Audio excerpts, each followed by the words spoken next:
अस्सलाम वालेकुम जी, मैं मारिया अली, आप देख रहे हैं मेरा चैनल। इटली ने बहुत बड़ा फैसला सुना दिया, पूरी दुनिया को हिला देने वाला वो केस जिसने इटली को मुकम्मल तौर पर ऐसा हिलाया कि कोई तसव्वुर भी नहीं कर सकता था। समन अब्बास केस में अब तक का बहुत बड़ा फैसला, जहां पे समन अब्बास को अल्हम्दुलिल्लाह बहुत सालों बाद लेकिन इंसाफ मिल चुका है। इटली में पाकिस्तानी ख़ानदान बर्बाद, अपनी ही सगी बेटी को बेदर्दी से कत्ल करना महंगा पड़ गया। पाकिस्तानी लड़की समन अब्बास का इटली में खून रायगा नहीं गया। पाकिस्तान से इटली तक एक गलत फैसले की हौलनाक कहानी, इन दरिंदों को उनके अंजाम तक पहुंचा दिया गया। आज की वीडियो बहुत इंपॉर्टेंट होने जा रही है।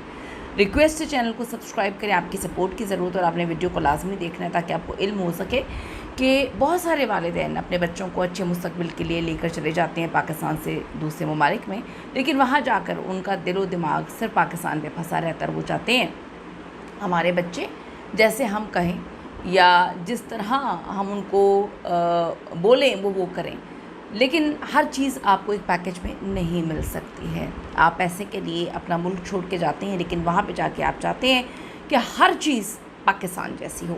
इटली में पेश आने वाला समन अब्बास कत्ल केस गुज़िश्ता चंद बरसों के दौरान, अगर मैं बात करूं कि वो यूरोप का सबसे ज़्यादा ज़ेर बहस, सबसे ज़्यादा खौफनाक हौलनाक किस्म का केस तस्वुर किया जाता है, बल्कि ऐसे मुकदमात में शुमार होता है जिसने पूरी की पूरी दुनिया को हिला के रख दिया। ये केस न सिर्फ इटली बल्कि पाकिस्तान, पूरी दुनिया में तवज्जो का मरकज़ बना, क्योंकि इसमें एक 18 साल पाकिस्तानी रयात लड़की की को बड़ी बेदर्दी से कत्ल किया गया और बाद में उसके अपने ही ख़ानदान के अफराद पर कत्ल के इल्ज़ामात लगते हैं। रिपोर्ट्स के मुताबिक समन अब्बास अपने ख़ानदान के साथ 2016 में पाकिस्तान से इटली मुंतकिल हुई। कुछ अरसे बाद उनके ख़ानदान ने उनकी शादी पाकिस्तान के एक गांव में उनके करीबी रिश्तेदार से करने की ठान ली, लेकिन समन ने इस रिश्ते से इनकार किया क्योंकि वो वहीं पर पली बड़ी थी। वो नहीं चाहती थी कि पाकिस्तान के किसी गांव में उसकी शादी हो, या शायद इसका हक भी था कि सारी ज़िंदगी, वो बहुत छोटी उम्र में वहाँ पे चली गई थी, सारी ज़िंदगी उसने वहाँ पे गुजारी, और फिर एक अनपढ़ और देहात में उसकी शादी की जा रही थी। उसने इनकार किया। बताया जाता है कि इसी इख्तलाफात के बायस वो कुछ अर्सा इटली के समाजी तहफ़्फ़ुज़ की खिदमात, जो सोशल सर्विसेज है, उसकी निगरानी में भी रही ताकि उनको तहफ़्फ़ुज़ फराहम कर सके। वहाँ पर उनको एक पाकिस्तानी लड़के से जो है मोहब्बत हो जाती है और वो अपने वालिदैन को कहती है कि मैं इससे शादी करना चाहती हूँ, ये मेरा राइट भी है, और इटली का कानून भी उनको इस बात की इजाज़त देता है। इस स्टोरी को मैंने कवर किया था, एक एक दिन कवर किया था, एक एक लम्हा कवर किया था। मैं कहती हूँ इटली पुलिस को खराज तहसीन पेश करना चाहिए। जिस तरह से उन्होंने समन अब्बास की लाश को ढूंढा, वालिदैन ने बड़ी बेदर्दी से समन को कत्ल कर दिया, क्योंकि समन को ये नहीं चाहते थे कि वो किसी और लड़के से शादी करे। पाकिस्तानी लड़का, सुलझा हुआ लड़का, और वो वहाँ पे बड़े अरसे से था, उसकी फ़ैमिली पाकिस्तान में थी। इन्होंने पीछे पाकिस्तान में उसकी फ़ैमिली को धमकियाँ दिलवाना शुरू कर दी, उस लड़के को मरवाने की कोशिश करना शुरू कर दी। जब सब चीज़ें काबू में नहीं आई, सबन एक बार उसके साथ जो है वो चली भी जाती है कि मैं शादी करूँगी। उन्होंने ट्रैप करके दोबारा उसको वापस बुलाया कि हम धूमधाम से तुम्हारी शादी करेंगे, क्योंकि इटली का, यूरोप का कानून ये कहता है कि 18 साल के बाद बच्चे अपनी पसंद से शादी कर सकते हैं। इन्होंने ट्रैप करके उसको बुलाया और उसके बाद एक रात शाम के टाइम CCTV फुटेज है, घर से उसको लेकर निकले, हाथ में उनके खेतों में इस्तेमाल करने वाली चीज़ें थी जिससे मट्टी वगैरह खोदते हैं, लेकिन वापस आने की उसकी कोई फुटेज नहीं थी। और उसके बाद ये पाकिस्तान रूपोश हो गया, आधा ख़ानदान पाकिस्तान चला जाता है, माँ बाप, और समन का कभी नहीं पता चला।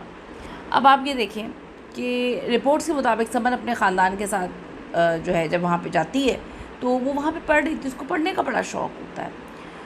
बाद में 2021 में समन को मुबैना तौर पर मुख्तलिफ बहानों से उन्होंने घर बुलाया था, जिसके बाद वो अचानक लापता हो गई। उसकी गुमशुदगी ने इटली भर में तशवीश जो है वो पैदा कर दी, जबकि पुलिस ने बहुत वसी पैमाने पर तहकीकात का आगाज़ किया, इतने बड़े पैमाने पे कि पूरे यूरोप से मशीनरी मंगवाई, डॉग्स मंगवाए गए, जदीद टेक्नोलॉजी इस्तेमाल की गई कि समन कहीं से मिल जाए। वो ज़िंदा होती तो मिलती ना।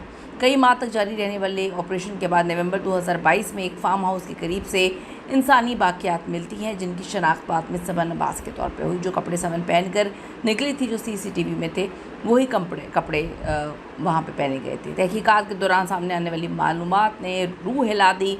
पोस्टमार्टम रिपोर्ट के मुताबिक उसकी मौत गला दबाने के बायस हुई, जबकि गर्दन की हड्डी टूटी हुई थी।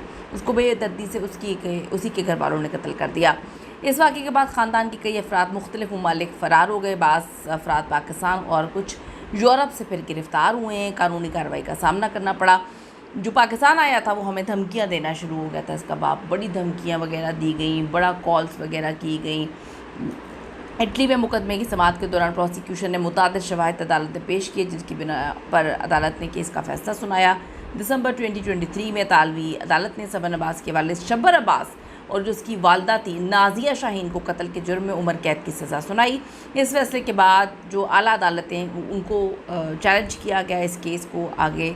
ताहम जुलाई 2026 में इटली की सुप्रीम कोर्ट ने वालिदैन की उम्र कैद की सज़ा बरकरार रखने का फ़ैसला किया। सुप्रीम कोर्ट ने सबन अब्बास के 2 कज़न्स इजाज़, इकराम और नुमानुल हक के ख़िलाफ़ भी उम्र कैद की सज़ा बरकरार रखी।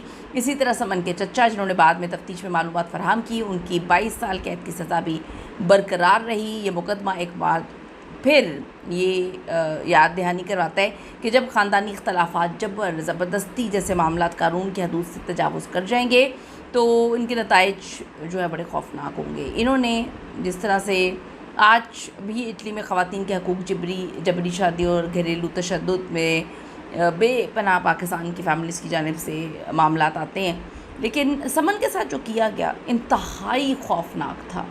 उस लड़की को इतनी बुरी, इतनी दर्दनाक, इतनी खौफनाक मौत दी, इतना कुछ किया। ये बहुत लंबा केस था जिसको मैं सिर्फ थोड़ी सी चीज़ों में जो है बता रही हूँ। बड़ा जुल्म हुआ था और आज इंसाफ हो गया। कीमती राय ज़रूर दीजिएगा। See you in the next video. Allah ने के बाद।